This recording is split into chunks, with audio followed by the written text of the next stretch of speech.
මම metro bus එකේ weekend pass එක try කරලා බැලුවා. හැබැයි මට වීකෙන්ඩ් පාස් එකෙන් යනකොට මට පොඩි ප්‍රශ්නයකට මුහුණ දෙන්නත් වුණා.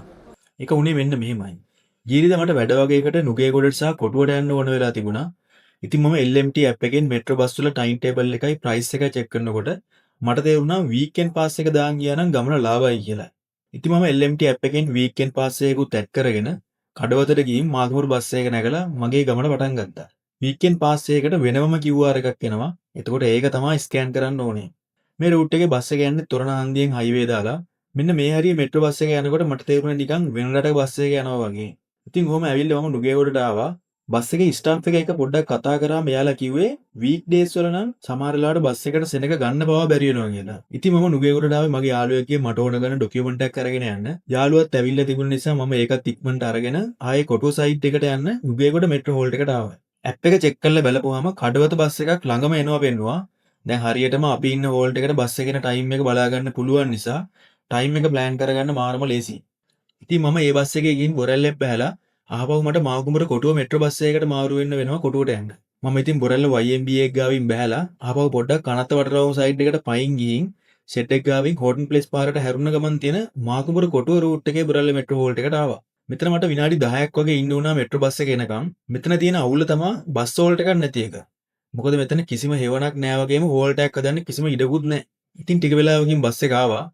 මම වීකෙන්ඩ් පාස් එකෙන් අවුලක් නැතුව ස්කෑන් කරගෙන කොටුවට ගිහින් ස්ටේෂන් එක ගාවින් බහැලා පළවෙනි හරස් වීදියට ගියා පොඩි ඉලෙක්ට්‍රොනික අයිටම්ස් වගේක් ගන්න. අද ඉරිදා නිසා පළවෙනි හරස් වීදියේ සෙනග ටිකක් අඩුයි.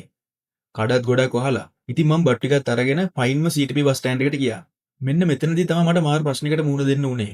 CTP බස් ස්ටෑන්ඩ් එකට ඇවිල්ලා මම මාකුඹුර මෙට්‍රෝ බස් එකට නැගලා ස්කෑන් කරන්න බලද්දි ස්කෑන් යුනිට් එක වැඩ කරේ නැහැ. මොකද ඒ වෙලාවේ බස් එක ස්ටාර්ට් කරලා තිබුණේ නැහැ. ඉතින් ටික වෙලාවකින් ඔපරේටර් ඇවිල්ලා බස් එක ස්ටාර්ට් කරත් බස් එකේ ඉන්ටර්නෙට් අවුලක් තියෙනවා කියලා එයාලා කිව්වා. ඊට පස්සේ ඒගොල්ලෝ කන්ට්‍රෝල් රූම් එකට කතා කරලා ඒක ෆික්ස් කරගත්තා.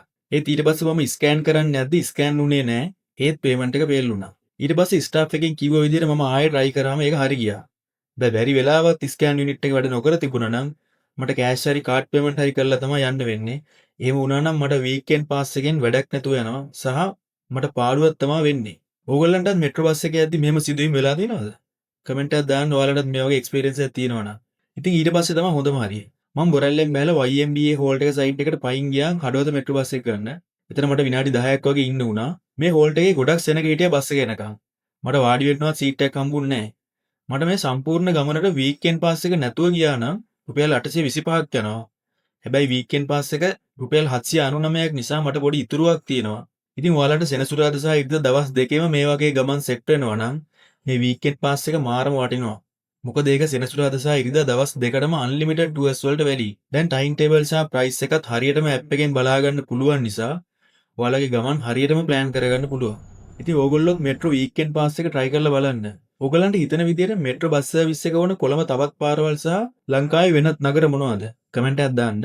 subscribe කරන්න අලුත් වීඩියෝ එකකින් සෙට් වෙමු.